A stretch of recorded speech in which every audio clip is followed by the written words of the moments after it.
Okay, to get back to my story, when I got to the hospital and they checked me, um, my final, they can't say anything.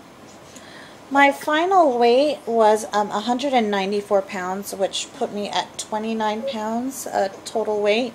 And what's really funny was that when I had the labor check the day before, I was 4 pounds, I was 190. So I probably gained, my husband and I, during that Monday for lunch, we went and had Ruby burgers. So I think I just was retaining a lot of water.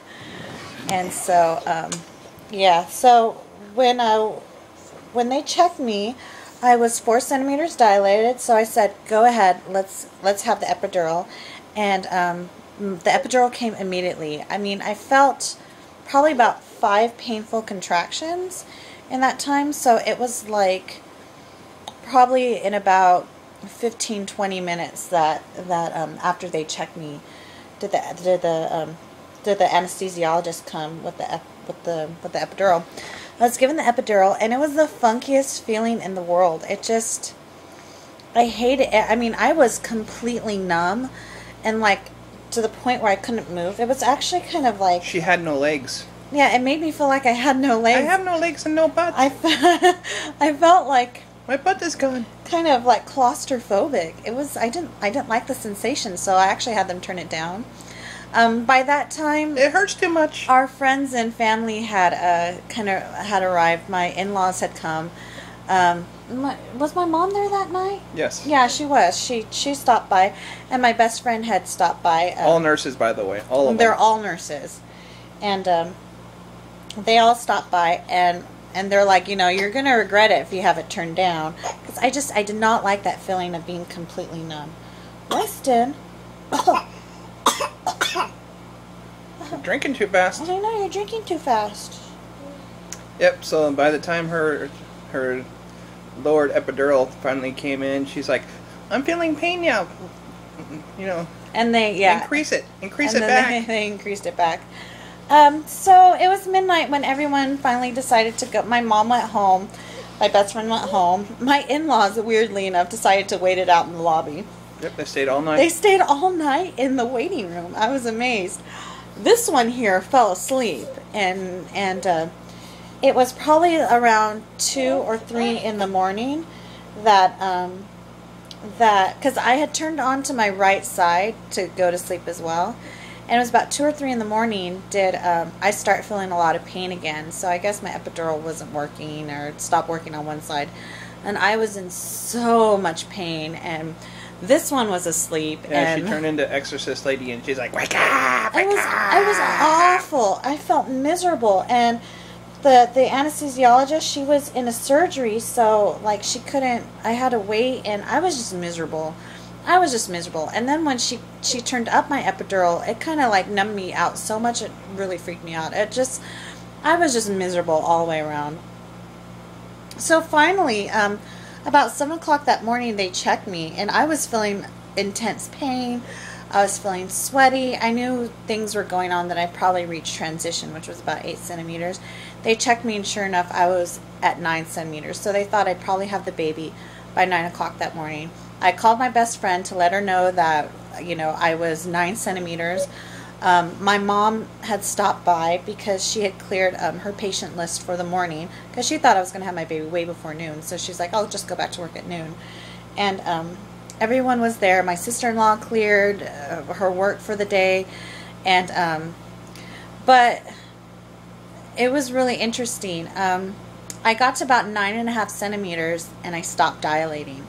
I had what they called a lip right on my cervix that was just not dilating. My nurse had me lay on my side and lay on my other side. She even kicked everyone out, because thinking that maybe, if I relaxed a little bit, I would dilate more. And they upped my Pitocin, because they gave me Pitocin probably around 9 o'clock that evening, but turned it down by like 1 a.m.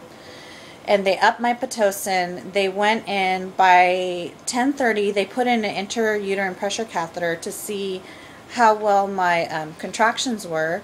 And what are you doing, babe? Are you looking at yourself? and my contractions actually weren't strong enough. I don't remember if they upped my Pitocin or not. I know you probably don't remember. I think they upped it a little bit, and it was actually around 10:30 to 11 did I start running a fever. You see, as my water had broken at 6:30 the night before, and the rule is that a woman must deliver in 12 hours or also after her water breaks or run the risk of infection. And by 10:30, which was probably, what, 12, 16 hours after my water had broken, I started running a fever. And they gave me antibiotics, and they're like, let's just wait it out and see if you'll dilate. And they waited till about noon or 1.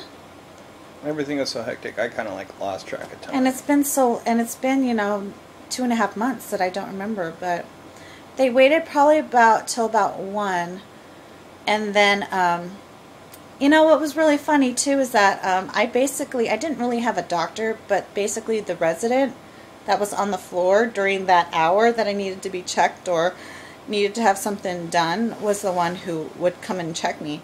So this resident came in, she checked me, she said, I think I could probably kind of push your cervix if you push. So I got in the position to push, and everyone was there. My mom was there. She decided to clear her patients because I wasn't going to go into labor, and she took the rest of the day off. My sister-in-law took the rest of the day off. Unfortunately, my grandmother-in-law had to go home because she thought that I was going to go into labor like earlier that morning, but I hadn't gone to labor yet. I think your mom had gone home too by that time because she had business to take over. She needed to take your grandma back. So I started pushing, and I was able to push through that last lip that wasn't dilated and was fully dilated. And they're like, okay, let's start it. They didn't break the bed or anything, and they didn't put the stirrups up. They're just like, come on, let's just do this. Let's just do this now. And I started pushing, and that's when more problems started arising. My heart rate jumped up to about 180. And the heart rate runs normal from 160 to 100 at the very most, and you're considered tachycardic at 120. Yeah, so meanwhile, while the doctor's telling my wife to push, the nurse is pointing over at the monitor, not saying anything, but she had that worried face like, look over there, doctor. Yeah, my heart rate was kind of going crazy. I pushed through 3 contractions, but my heart rate was going way too high, and it was so rough for me that I would feel exhausted and couldn't catch my breath after each contraction, that they decided, you know what, we can't do this anymore. Your heart's not going to take it, because this little guy had never fully engaged. He was still at a -2 station. Yeah, he was still chilling. Yeah, he was at a -2 station when I was fully dilated. I actually think that's why I wasn't dilated, because his head never dropped. And so they were going to have me push him all the way through, and they knew it would take me probably like 2.5 hours to push. They're like, you know what, your heart is not going to handle it, having to push him through -2 stations. So we got a C-section.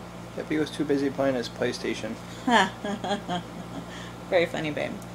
And I went and got a C-section, and it kind of, my biggest worry about the C-section was that the epidural wouldn't, like, the spinal block wouldn't take, and they'd have to put me under general anesthesia, and I would feel pain, because through the entire time my epidural had stopped working or something. It was just awful, and they had given me so many boosts of my epidural while I was in labor. You're hot, babe. Just being next to you, you're like radiating heat. That's because I'm hot stuff. And they had given me so much boost that they couldn't give me anymore, because they're like, you're at almost a toxic level. And I kind of think that the reason why the doctor kind of didn't up my epidural anymore was because, I was so close to delivery that he had to keep it low so I could push. So probably for the last 4 hours before my C-section, I actually was in a horrendous amount of pain. And it was all back labor too. It was like someone was like hitting my back with a baseball bat covered in razor blades. I mean, that was the only way I can describe it. So I went in for the C-section, and it kind of went fairly quick for me. But I was kind of so exhausted and out of it that, you know... What was your experience while I was in my C-section? Well, basically, they came and got me when I was all dressed in my gown. I made my first video of the Stay-at-Home Dads United. Because he's going to be a stay-at-home dad. So, they pulled me right in. As soon as I sat down, they're like, "Here's the baby." Yeah, I'm like, "What? I just sat down." They were pulling the baby out just as he sat down. And the baby was all purple and everything. Yeah, and it was funny. I could hear them say, "Whoa, that's a big baby." But the problem was that Weston kept amniotic fluid in his lungs, so he had problems breathing when he was born. And that sometimes can happen with C-sections. That's one of the risks of a C-section, is that the baby can go in respiratory distress, which he did. But his head wasn't squished? No, he had a beautiful shaped head. And so yeah, I remember it was quite a while, and we were talking and we're stuff, like asking, "How's our baby?" And no then one it was telling like us.